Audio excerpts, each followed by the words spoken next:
이 시간 우리에게 주신 하나님의 거룩한 말씀은 마가복음 10장 35절에서 37절까지 말씀입니다. 신약성경 72면쯤에 있습니다.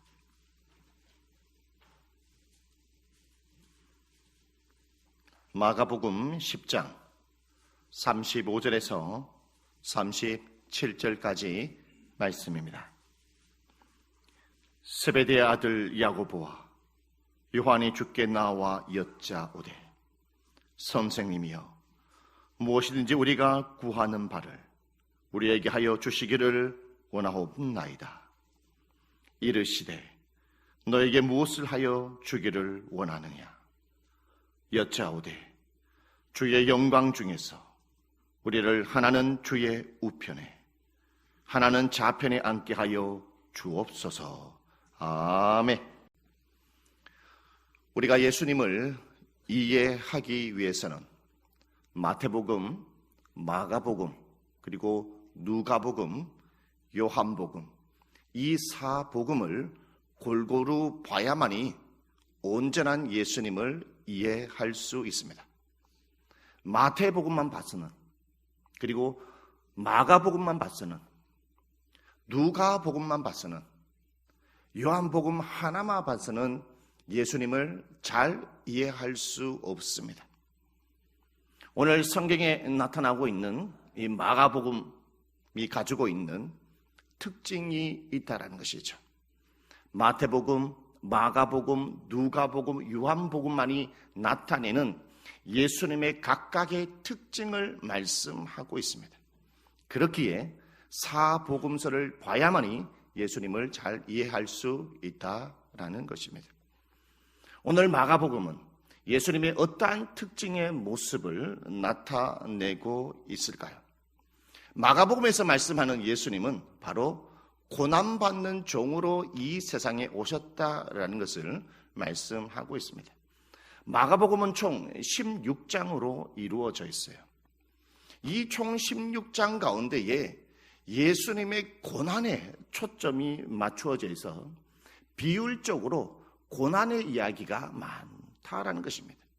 이 8장부터 예수님의 고난을 이야기하죠.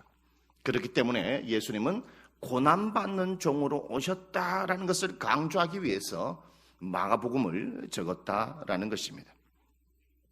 이때 당시에 수많은 사람들이 있습니다. 수많은 사람들이 메시아 사상을 어떠한 사상을 가지고 신앙을 생활을 했을까요?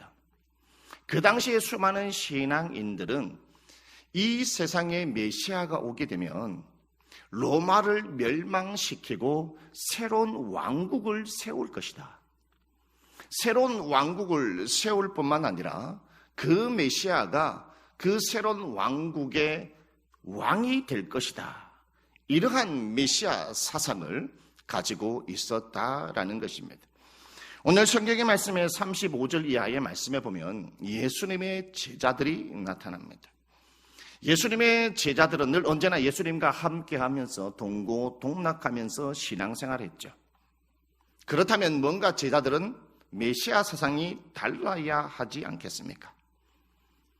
그렇다면 오늘 성경의 본문에 나타나고 있는 예수님의 제자들의 메시아 사상은 어떠한지를 우리가 알 필요가 있다라는 것입니다. 세베대 아들 야고보와 요한이 예수님께 나와서 이렇게 여쭙습니다. 예수님, 주의 영광의 나라에 임할 때에, 주님이 영광에 이를 때에 하나는 좌편에, 하나는 우편에 앉게 하여 주옵소서. 주의 영광에 임한다, 영광에 이른다라는 것은 무엇을 말을 하냐면 예수님께서 로마를 멸망시키고 새로운 왕국을 세울 것인데 그 새로운 왕국에 예수님께서 왕으로 오르실 그때에 세베대 아들 야고보, 요한, 우리 이 두 형제의 이름을 꼭 기억해 주셔서 우리 형제 중에 한 명은 좌의정으로 한 명은 우의정 자리에 꼭 세워 주시옵소서 이렇게 부탁을 했다는 것입니다. 이것을 봤을 때에 예수님의 제자들도 세상을 살면서 살아가는 수많은 사람들과 별반 다름이 없는 메시아 신앙, 메시아의 사상을 가지고 삶을 살아갔다라는 것을 알 수 있습니다. 그렇기 때문에 예수님의 제자들은 어떤 신앙의 삶을 살아갈 수밖에 없었을까요? 내가 예수님의 제자로 부름받은 것은, 오늘도 내가 예수님의 제자로 삶을 살아가는 것은 예수님이 왕국을 세울 때에 내가 높은 자리에 오르기 위해서 내가 제자로 부름받았다. 예수님이 높은 왕국에 오르실 때에 나도 높은 관직에 올라서 수많은 돈을 벌고 수많은 영화를 누리고 삶을 살아가기 위해서 내가 오늘 예수님의 곁에 있을 수밖에 없다. 이러한 생각을 가졌다는 것이죠. 그러기 위해서 높은 자리에 오르고 수많은 부귀의 영화를 누리기 위해서는 예수님 앞에 잘 빌어야 된다는 것입니다. 다른 제자들보다도 열심히 봉사를 해야 하고, 내가 높은 자리에 관직에 오르기 위해서는 예수님의 말씀을 누구보다도 열심히 들어야 되고, 다른 많은 사람들보다 더 열심히 봉사하고 더 많이 기도하기 위해서 분주하게 쫓아다녀야 된다.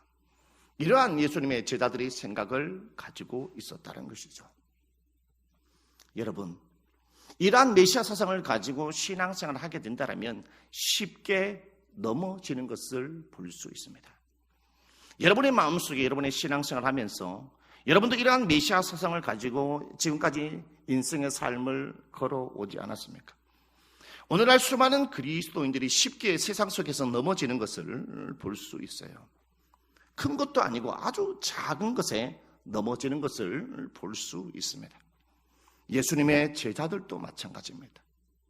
여러분, 가룟 유다를 잘 아시지 않습니까? 가룟 유다는 예수님의 제자입니다. 그 12명 가운데에 동계를 맡았다. 그만큼 똑똑한 사람이라는 거죠.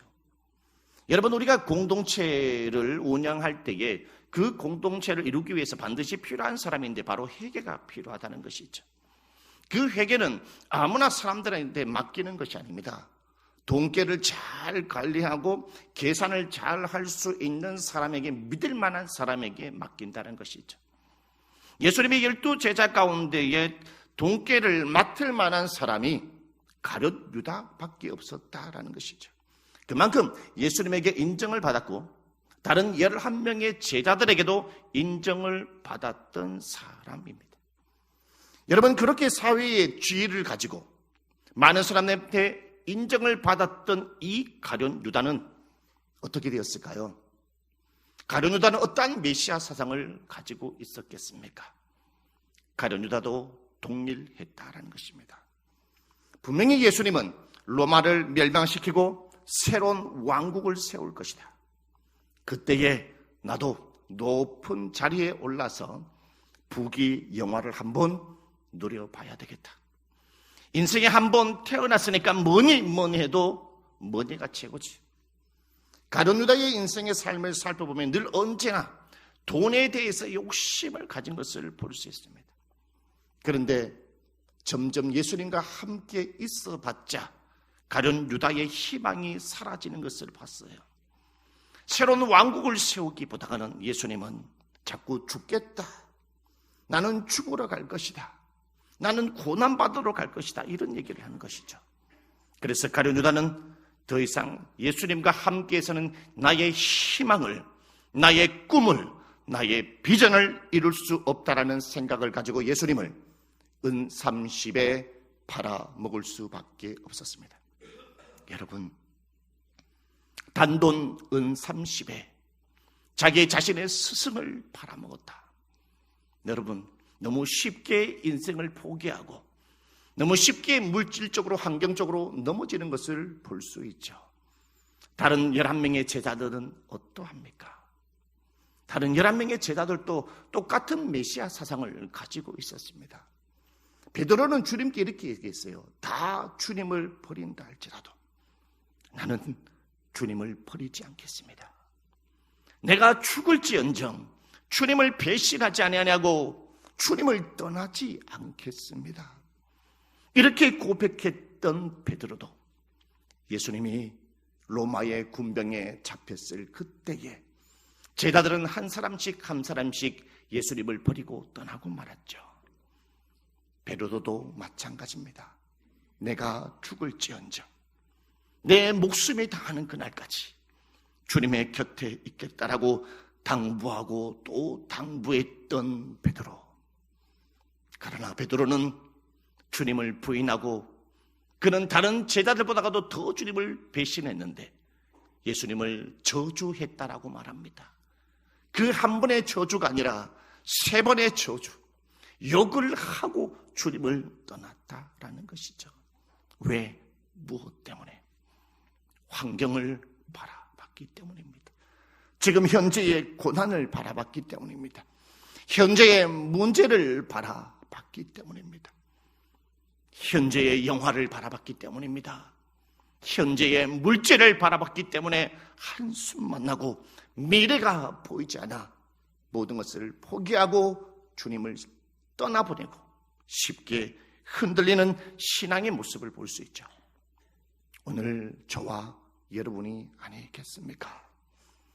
오늘 많은 수많은 그리스도인들도 오늘 여기에 나타나는 제자들과 동일하다라는 것입니다.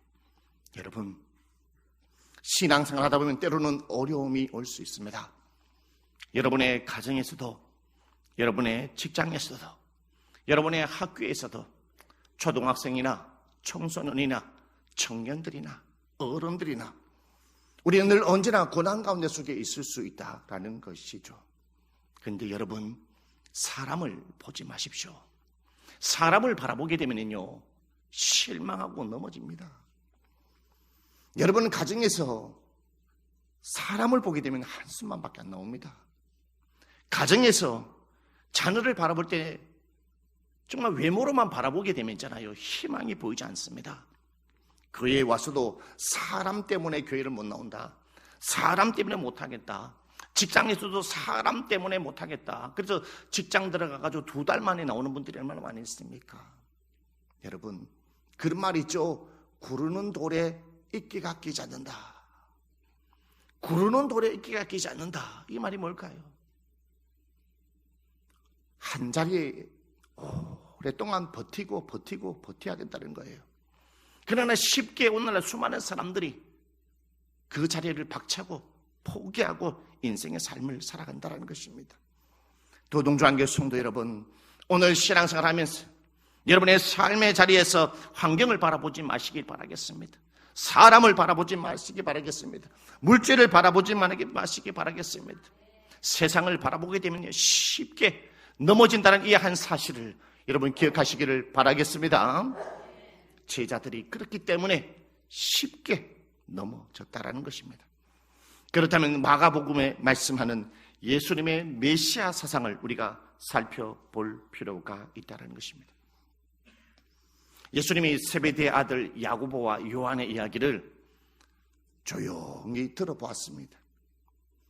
이 이야기를 듣고 난 다음에 예수님이 세베대의 아들 야고보와 요한에게 이렇게 얘기합니다. 43절의 말씀에 보면 누구든지 크고자 하는 자는 섬기는 자가 되어야 한다. 누구든지 으뜸이 되고자 하는 자는 종이 되어야 하며, 마가복음 10장 45절의 마지막에 인자가 온 것은 섬김을 받으려 함이 아니라 도리어 섬기려 하고 자기의 목숨을 많은 사람의 대속물로 주려 함이니라 라고 말씀하고 있습니다. 예수님이 말씀하신 43절, 44절, 45절 이 말씀을 통해서 예수님이 이 세상에 어떠한 예수님으로 오셨는지를 저와 여러분에게 분명히 말씀하고 있다는 것입니다. 나는 너를 위해서 고난받는 종으로 왔도다. 나는 너를 위해서 고난받는 종으로 왔도다 라는 것을 말씀하고 있습니다. 예수님은 섬기러 왔다, 섬긴다는 단어를 원어를 찾아보면 종이라는 의미를 가지고 있죠. 예수님은 여러분 한 사람 한 사람을 섬기러 오셨습니다. 섬기러 오셨는데 그냥 섬기러 온 것이 아닙니다. 높은 자리에 관직에 올라가지고 여러분을 섬기러 온 것이 아니라 그분은 하나님의 아들임에도 불구하고 가장 낮은 자리에 오셔가지고 종이 되어서 오늘 여러분을 한 사람 한 사람을 섬기고 있다는 이 한 사실을 여러분 믿으시기를 바라겠습니다. 여기에 종으로 섬긴다는 것은 무엇을 의미하느냐? 종으로 섬긴다는 것은 마가복음 10장 45절에 분명히 얘기합니다. 나는 대속물로 내가 너를 살리기 위해서 대속물로 왔다라는 것을 말씀하고 있습니다.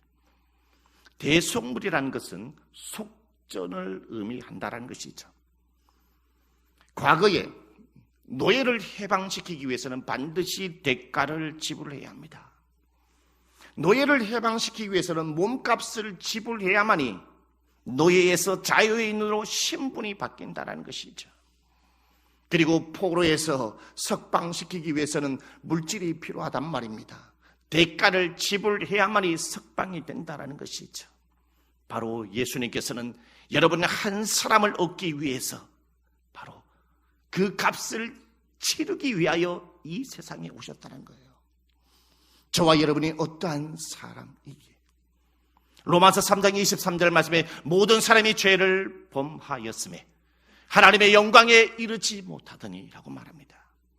모든 사람이 죄를 범하였음에 하나님의 영광에 이르지 못한다는 것은 무엇입니까? 하나님의 영광에 이르지 못한 것은 누구 어느 한 사람도 인간 스스로가 주님 앞으로 나갈 수 없으며 어떠한 단 한 사람도 천국에 스스로 갈 수 없다는 것입니다. 그 이유가 무엇이겠습니까? 내가 죄인이기 때문입니다. 이 세상의 삶을 사는 어떠한 사람도 선생님 죄가 없습니까? 라고 물어본다면 아닙니다. 목사님 저도 죄인입니다. 저와 여러분은 아담과 하와로 인한 원죄를 다 가지고 있고 자범죄를 가지고 있기 때문에 우리가 죄의 노예로서의 삶을 살아간다는 거예요. 여러분 가만히 생각해 보십시오. 여러분의 인생을 삶을 살아가면서 뭔가 좋지 않는 것을 나를 자꾸 뭔가 끄집어 당기는 것처럼 느껴요. 내가 싫어하는 것, 나를 망하게 하는 것, 이상하게 뭔가 나를 끄집어 당기는 것을 볼 수 있다는 것입니다. 여러분 술을 한번 드셔보십시오. 술을 취해보게 되면요 술이 계속 잡아당깁니다. 내가 원하지 않는 길로 계속 잡아당기는 것을 볼 수 있다는 것입니다. 이 죄의 노예로부터 시기, 질투, 미워감, 정욕, 모든 죄악으로부터 그 죄의 노예로부터 우리를 해방시키기 위해서 예수님은 값을 치르기 위해 오셨다는 거예요. 그 값이 무엇이냐? 하나님의 아들. 이 세상의 아들도 여러분의 자녀도 얼마나 값집니까? 그런데 이 세상을 창조하신 하나님의 아들의 한 분뿐인 예수 그리스도를 생명의 값으로 저와 여러분을 위해서 오셨다라는 것입니다. 그래서 십자가에 피를 흘리고 죽으셨습니다. 생명의 값을 지불하고 피값을 지불하고 오늘 우리가 자유의 몸이 되었고 천국의 백성이 되었다는 이 한 부분을 여러분 감사하시는 여러분의 이 시간이 되시기를 주님의 이름으로 축복합니다. 할렐루야. 오늘 우리가 고난받는 종 예수 그리스도에 대해서 우리가 알았다라면 우리가 남은 인생의 삶을, 남은 신앙의 삶을 어떻게 삶을 살아가야 하겠습니까? 예수님의 제자들은 고난받으러 온 주님을 바라보지 않았기 때문에, 세상과 사람을 바라봤기 때문에 그들은 넘어질 수밖에 없었죠. 그렇다면 저와 여러분은 예수 그리스도의 하나님의 아들과 딸로 부름받았고 오늘 고난받는 종이 누군지 알았다면 우리는 누구를 바라봐야 되겠습니까? 바로 오늘 이 시간부터 나를 위하여 고난의 종으로 오신 고난받는 종 예수 그리스도를 바라볼 때에 우리는 세상에 실패하지 아니하고 승리하며 살아갈 줄 믿습니다. 우리가 고난받는 종을 바라보기 위해서는 세 가지가 필요하다는 거예요. 마가복음 8장 34절에 누구든지 따라오려거든 자기를 부인하고 자기 십자가를 지고 나를 따를 것이니라 라고 말합니다. 우리가 고난받는 종을 바라보기 위해서 마가복음 8장 34절에 세 가지를 필요하다라고 말을 합니다. 그 첫 번째가 뭐냐? 나 자신을 부인할 수 있어야 합니다. 내 마음속에 다른 사람이 알지 못하는 더러운 것들 부인할 수 있어야 됩니다.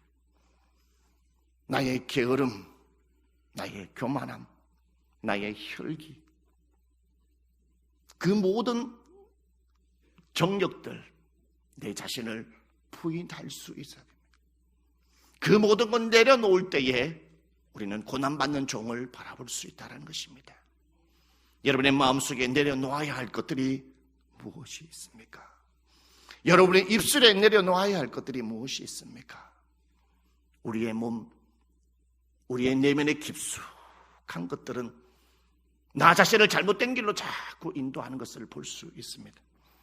두 번째로 고난받는 종을 바라보기 위해서는 두 번째 필요한 것은 무엇이냐? 마가복음 8장 34절의 중간에 이렇게 얘기합니다.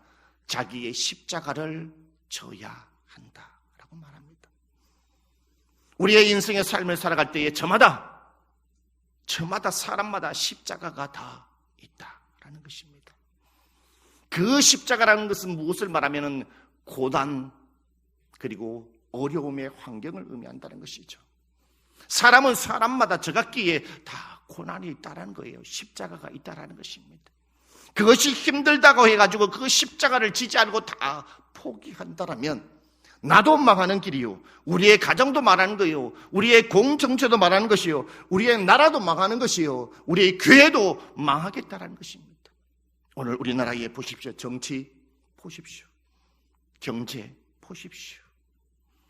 자기가 가지고 있는 그 십자가의 고난을 지지 아니하고 그 고난을 십자가를 다 벗어버리고 자기만 살겠다고 하는 사람들이 얼마나 많이 있습니까?